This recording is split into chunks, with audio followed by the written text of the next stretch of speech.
Good evening my dear friends. आज की इस वीडियो में हम बात करने वाले हैं एके रामानुजन के बारे में। तो एके रामानुजन से रिलेटेड यहाँ पे हम जो है मेन पॉइंट्स को डिस्कस करेंगे। इससे पहले भी हमने वीडियो बना रखी है एके रामानुजन पे, लास्ट टाइम उत्तराखंड लेक्चरर का जब एग्जाम हुआ था उस टाइम पे, और निजी म्यूजिकल पे पहले भी बनाई हुई थी। अभी हाल ही में उत्तराखंड एलटी को ध्यान में रखते हुए भी हमने वीडियो यहाँ पे बना दी है, कुछ इसमें नए पॉइंट्स भी ऐड कर रखे हैं। तो इसके साथ साथ अगर बात करें, कमला दास पे वीडियो बना रखी थी, पहले भी बनाई थी, अभी हाल में भी बना दी है उत्तराखंड एलटी के हिसाब से। और सरोजनी नायडू पे भी जब स्टार्टिंग में हमने चैनल खोला था उस टाइम पे वीडियो बनाई गई थी, जो बहुत पसंद भी की जा रही थी हमारे व्यूअर्स के द्वारा। अभी नए सिरे से एक बार कुछ नए पॉइंट्स को ऐड करते हुए वो वीडियो भी आपको जल्द ही देखने को मिलेगी। ओवरऑल इन पे भी एमसीक्यू सीरीज भी हमारे द्वारा लाई जाएगी। अगर आप चैनल पे नए हैं तो चैनल को सब्सक्राइब कर सकते हैं। अगर आपको लगता है कि आपको उत्तराखंड एलटी का अपना जो आपका लक्ष्य है उसको पाने में यहाँ से कुछ भी हेल्प मिल रही है तो आप चैनल को सब्सक्राइब कर सकते हैं। रही बात पार्ट 1 से रिलेटेड, ऑलरेडी यहाँ पे कंटेंट प्रोवाइड किया जा रहा है आपको। एके रामानुजन के बारे में अगर बात करें तो इनका लाइफ स्पैन देख सकते हैं 1929 से लेके 1993। 1929 में यानी कि इनका बर्थ है और इनकी डेथ कब हो रही है 1993 में। फुल नेम इनका क्या है? अट्टीपेट कृष्णा स्वामी रामानुजन। फुल नेम इनका क्या है? अट्टीपेट कृष्णा स्वामी रामानुजन है। और लाइफ स्पैन की बात करें तो डेट की अगर बात की जाए 16 मार्च को इनका जन्म हो रखा है। 16 मार्च 1929 में इनका जन्म हो रखा है। 13 जुलाई 1993 में इनकी डेथ हो रखी है। जन्म इनका कहाँ हुआ? Mysore, princely state of Mysore है, princely state of Mysore India में इनका जन्म हो रखा है, ठीक है। और शिकागो इलिनॉइस यूनाइटेड स्टेट्स में इनकी डेथ हो रखी है। और इलिनॉइस की अगर बात करें तो आपने ये पढ़ा होगा जो है इलिनॉइस स्टेट के बारे में। जब अगर बात करें एनसीईआरटी इंग्लिश में क्लास 12th में चैप्टर है द थर्ड लेवल करके, जैक फिन्नी का, ठीक, अगर मैं सही हूं तो थर्ड लेवल पे आपको ये इलिनॉइस जगह का वहां पे भी जिक्र आया है। तो AK Ramanujan was an Indian poet, scholar of Indian literature who wrote in both English and Kannada. AK Ramanujan की अगर बात की जाए तो एक इंडियन पोएट हैं, स्कॉलर रहे हैं इंडियन लिटरेचर के, और जिन्होंने लिखा है दोनों लैंग्वेजेस में, इंग्लिश के साथ साथ कन्नड़ में इन्होंने लिखा है। मैसूर यानी कि मैसूर में इनका जन्म हो रखा है। मैसूर का है कर्नाटक में है, और कन्नड़ में इन्होंने जो है कन्नड़, इंग्लिश के साथ साथ इन्होंने कन्नड़ में भी लिखा है। रामानुजन वाज अ पोएट, एक तो पोएट थे, ठीक है, इसके साथ साथ scholar, professor, philologist, folklorist, translator and playwright भी रहे। नेक्स्ट पॉइंट की बात की जाए तो he was awarded Sahitya Akademi award, यानी कि इनको साहित्य अकेडमी अवार्ड मिला। कब मिला साहित्य अकेडमी अवार्ड? इस चीज को आप नोट डाउन कर सकते हैं। साहित्य अकेडमी जो अवार्ड जो है पोस्टमसली में लिखा है, यानी कि आफ्टर हिज डेथ, इनकी मृत्यु के बाद। पोस्टमसली का मतलब क्या है? जब यानी कि डेथ हो जाती है, जो पोएट है या राइटर है उसके बाद अगर उसको मिलता है, या कोई वर्क उनका पोस्टमसली पब्लिश होता है। Posthumously means after death. तो 1999 में इनको साहित्य अकेडमी अवार्ड मिला हुआ है। किसके लिए मिल रखा है? कलेक्टेड पोएम्स के लिए मिल रखा है। एक पोएट्री कलेक्शन है, ठीक है, कलेक्शन ऑफ पोएम्स है, ठीक है, और कलेक्टेड पोएम्स करके है, कलेक्शन पोएम नहीं है, कलेक्टेड पोएम्स करके है, कलेक्टेड पोएम्स करके है, तो उसके लिए मिला हुआ है। और कलेक्टेड पोएम की बात की जाए तो ये कब आ रखा है, ये वर्क अगर इनका पब्लिश कब हो रखा है इसकी बात, जो इनका है वो 1997 में पब्लिश हो रखा है, और उसके लिए इनको 1999 जिसमें हम बात करें सेकंड साइट करके, एक सेकंड साइट जो कि कब आ रखा है 1986 में आ रखा है। सेकंड साइट कब आया है? 1986 में। कलेक्टेड पोएम्स जो है 1995 में पब्लिश हो रखा है। और सेलेक्टेड पोएम्स अलग है, एक सेलेक्टेड है, कलेक्टेड है, याद रखिएगा, सेलेक्टेड अलग है। अगर सेलेक्टेड पोएम्स की बात की जाए तो सेलेक्टेड पोएम्स कब आ रखा है? सेलेक्टेड पोएम्स की अगर बात की जाए 1976 में आ रखा है। कलेक्टेड, फिर से बोल रहा हूं, ध्यान दीजिएगा, सेलेक्टेड 1976। सेकंड साइट की अगर बात की जाए तो सेकंड साइट 1986 में आया हुआ है। और एक द स्टाइडर्स करके आपने सुना होगा, द स्टाइडर्स, अभी इनके बारे में बाद में भी जिक्र करेंगे, और ये हैं इनके जो मेन वर्क्स है। द स्टाइडर्स है 1966, ये पॉइंट आप नोट डाउन कर सकते हैं। Second sight 1986, selected poems 1976, collected poems striders 1966। अब यहाँ पे एक पॉइंट आया 1976 का जिक्र है, और 1976 से रिलेटेड आप कंपेयर करते हुए लर्न कर सकते हैं। कमला दास वाले में हमने आपको बताया था एंते कथा, उनकी ऑटोबायोग्राफी का नाम क्या है? एंते कथा करके। किसकी बात चल रही है? कमला दास का कंपेयर करा रहे हैं, ठीक है, कंपैरिजन हो रहा है यहाँ पे, याद रखिएगा इस पॉइंट को। एंते कथा जो आया था इनका मलयालम में 1973 में आया था। एंते कथा जो है मलयालम में लिखा था, ठीक है, 1973 में कमला दास की बात चल रही है। और इसी को इंग्लिश में इसका ट्रांसलेशन किया गया कब? 1976 में, और जो कि माई स्टोरी के नाम से देखने को मिलता है। ऑटोबायोग्राफी है कमला दास की, माई स्टोरी, ठीक है, 1976। हमने 1976 को कहां से कहां कंपेयर किया? याद रखिएगा, सेलेक्टेड पोम्स जो है ए.के. रामानुजन का 1976 में पब्लिश हो रखा है। और 1976 से रिलेटेड एक पॉइंट हमने फिर से यहाँ पे उसको रिवाइज कराया, क्या कि माई स्टोरी जो है कमला दास की ऑटोबायोग्राफी जो है वो 1976 में इसका इंग्लिश ट्रांसलेशन हमें देखने को मिला है।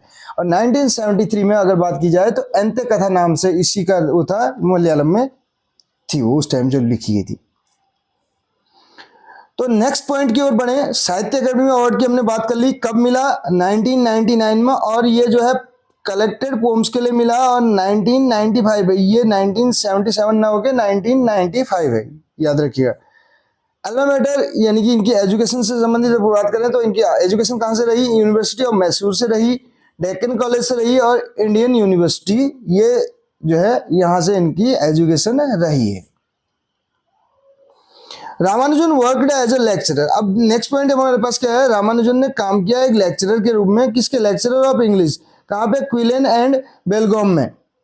क्विलन एंड बेलगाम में इन्होंने इंग्लिश लेक्चरर के रूप में काम किया।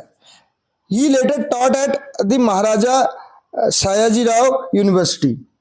बाद में इन्होंने पढ़ाया कहाँ पर? Maharaja Sayajirao university on Baroda for about 8 year. लगभग 8 साल के लिए इन्होंने यहाँ पे पढ़ाया। नेक्स्ट पॉइंट जो हमारे पास है, इन 1962 की बात की जाए तो he joined the university of Chicago as assistant professor. 1962 में यानी कि 1962 में इन्होंने ज्वाइन किया यूनिवर्सिटी ऑफ शिकागो, और जहां पे ये एक असिस्टेंट प्रोफेसर के रूप में इन्होंने ज्वाइन किया शिकागो यूनिवर्सिटी में 1962। नेक्स्ट पॉइंट देखिए, he taught at others as university as well करके हमें दे रखा है यहाँ पे, ठीक है। ये टाइपिंग मिस्टेक यहाँ पे है थोड़ा सा, इस पॉइंट पे आप ध्यान दीजिएगा। जो है ही टॉट, इन्होंने पढ़ाया कहाँ पे? ही टॉट एट अदर्स करके दे रखा है हमें, he taught at others US. ये यूएस है, अस नहीं है, ये यूएस है, United States university as well. इन्होंने पढ़ाया कहाँ पे? यूएस जो है यूनिवर्सिटी में भी, including Harvard university. Harvard university में तो पढ़ाया। इसके अलावा यूनिवर्सिटी ऑफ विस्कॉन्सिन करके है, university of Michigan, university of California at Berkeley and Charlton college करके, इतनी जगहों पे इन्होंने पढ़ा है। नेक्स्ट पॉइंट की अगर बात करें, he has written his earlier poems. इन्होंने लिखी है अपनी earlier poems.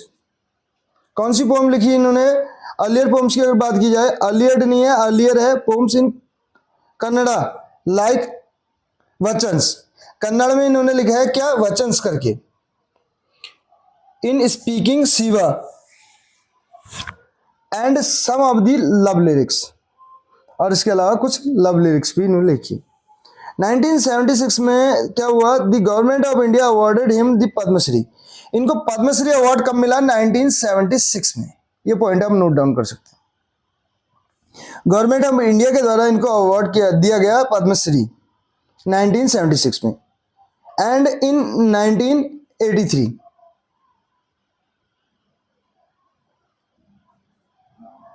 he was given the MacArthur Prize Fellowship। ये ध्यान दीजिएगा, 1976 में जो है पद्मश्री मिला, और 1983 में क्या मिला? he was given, यहाँ पे फुल स्टॉप ना होके कॉमा है, ठीक है। he was given, क्या दिया गया इनको?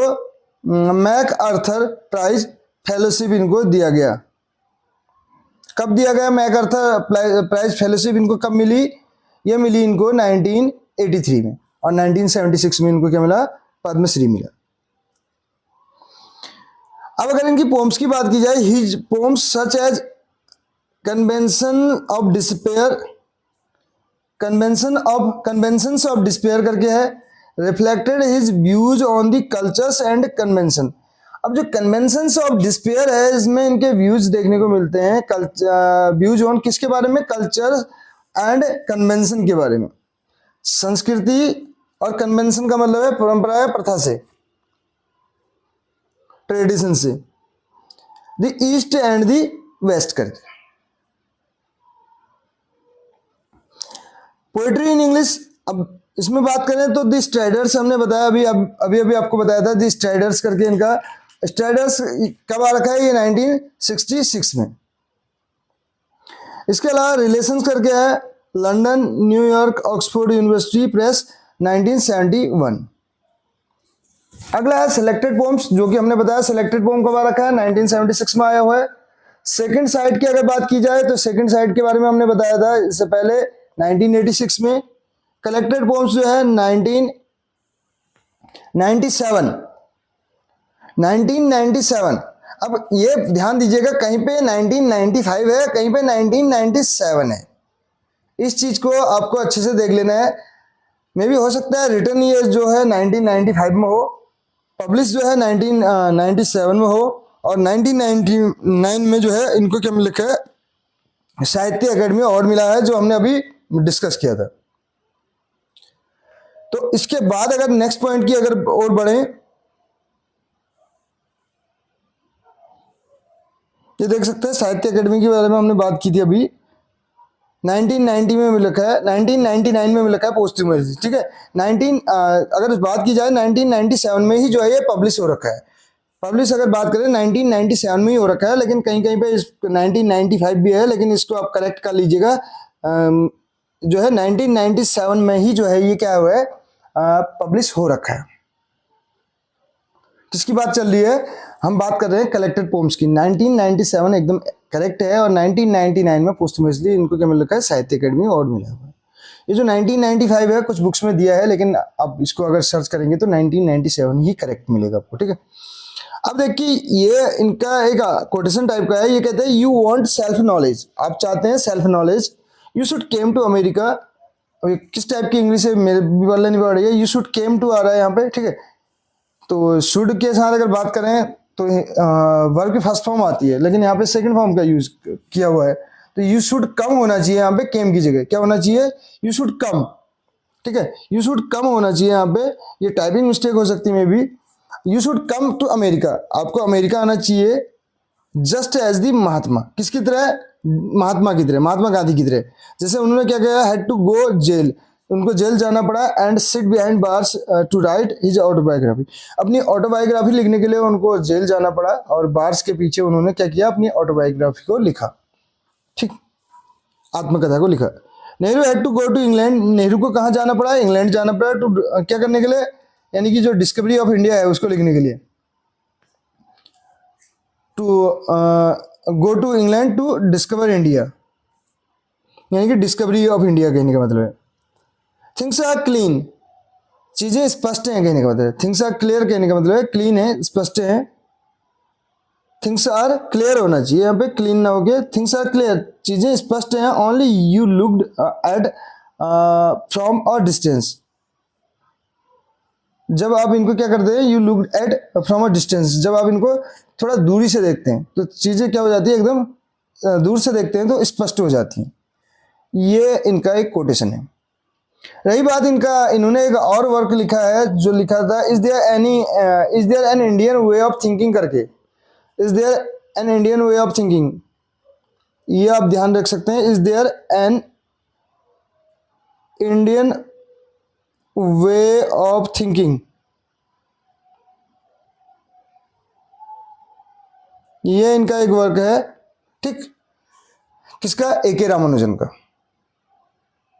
और इनका एक वर्क और है द ब्लैक हैन करके, जो अपीयर हो रखा है कब? 1995 में। ब्लैक हैन करके है, और जो कि 1995 में अपीयर हुआ है। तो ये कुछ मेन पॉइंट्स हमने ए.के. रामानुजन के बारे में डिस्कस किए। कैसी लगी आपको वीडियो जरूर बताइएगा। वीडियो पसंद आई हो तो अपने फ्रेंड्स के साथ भी शेयर कीजिएगा। मिलते हैं अगली वीडियो में। Thank you so much.